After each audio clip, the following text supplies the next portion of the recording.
Assalamualaikum warahmatullahi wabarakatuh. Perkenalkan, nama saya Sinta Nuria, NPM 2101011090. Salah satu mahasiswi Yayan Metro. Di sini saya akan menjelaskan materi tentang wakaf guna memenuhi tugas mata kuliah Qiraatul Quran. Pertama, kita akan membahas pengertian wakaf. Menurut istilah, wakaf adalah menghentikan suara sesaat untuk mengambil napas baru, dengan niat melanjutkan bacaan kata-kata setelahnya atau beberapa kata sebelumnya tanpa maksud berpaling. Biasanya pada penghujung ayat, di pertengahan dua kata yang bersambung, penulisannya dengan keharusan mengambil napas baru. Wakaf itu bukan berhenti sesaat dan tidak mengambil napas baru, atau bukan berhenti karena ada keinginan berpaling dari membaca Al-Quran untuk mengerjakan sesuatu. Sedangkan menurut ilmu qiraat, kata wakaf mempunyai beberapa definisi. Antara lain yang pertama menurut Al-Jabari, sebagaimana dikutip oleh Abdul Al-Karim Ibrahim Awad Salih, wakaf ialah berhenti sejenak pada akhir kata ketika membaca Al-Quran. Selanjutnya menurut Ibnu Al-Jazari, wakaf ialah menghentikan suara pada akhir kata sekedar untuk bernapas dengan niat meneruskan bacaan pada kata berikutnya atau mengulangi kata sebelumnya, bukan untuk menghentikannya. Sedangkan menurut Ashmuni ialah berhenti sejenak pada akhir kata atau memutuskan suatu kata dari kata berikutnya. Selanjutnya kita akan membahas tentang pembagian wakaf.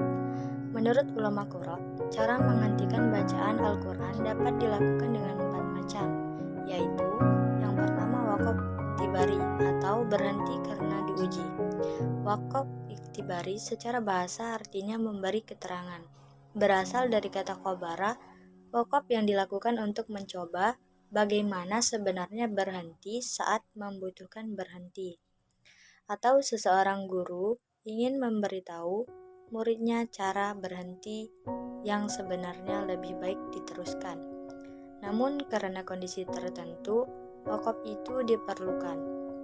Wakaf iktibari adalah wakaf menunggu pada kalimat yang perlu untuk menghubungkan dengan kalimat lainnya.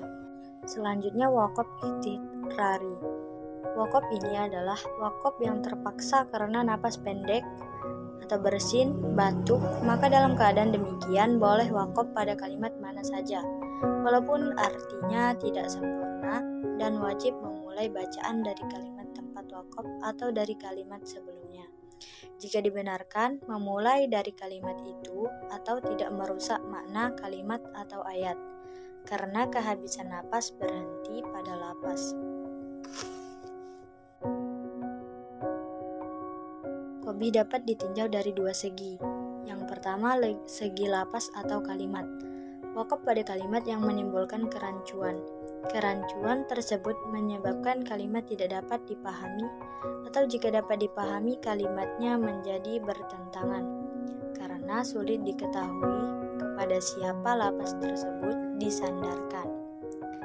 Yang kedua, dari segi makna.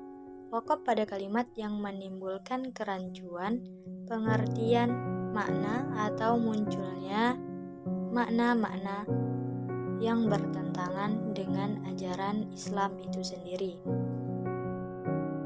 akan tetapi diteruskan atau wasal lebih baik.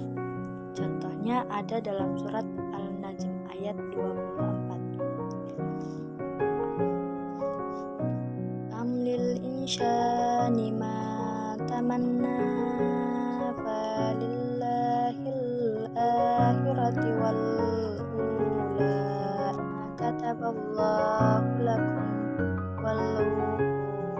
wasrabu.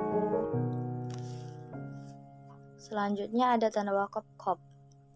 Tanda wakaf qaf artinya boleh berhenti, tetapi lebih baik meneruskan bacaan wasal karena telah berhenti pada wakaf sebelumnya.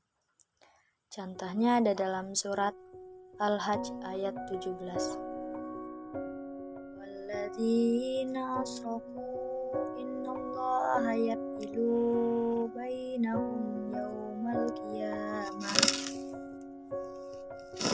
Selanjutnya tanda waqaf alif lam. Tanda waqaf alif lam artinya tidak boleh berhenti.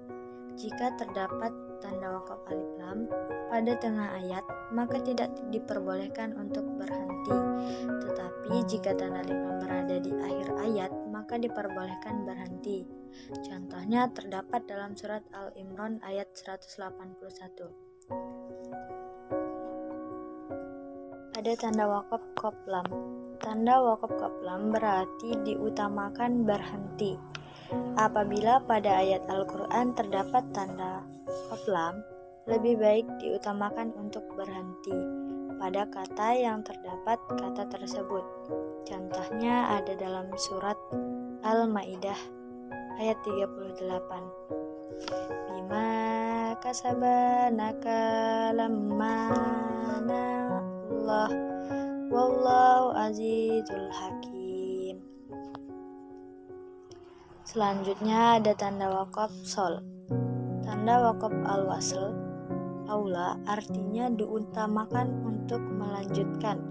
Jika menjumpai tanda waqaf al-wasl aula, maka kita diperlukan untuk berhenti atau melanjutkan. Tetapi lebih baik diutamakan untuk melanjutkan. Contohnya ada dalam surat Az-Zukhruf ayat 44. Innahu ladzikrul laka wa liqaumik wa sawfa tus'alun. Dari saya, bila ada salah kata saya meminta maaf kepada Allah, saya memohon ampun. Saya akhiri, wabillahi taufiq wal hidayah. Wassalamualaikum warahmatullahi wabarakatuh.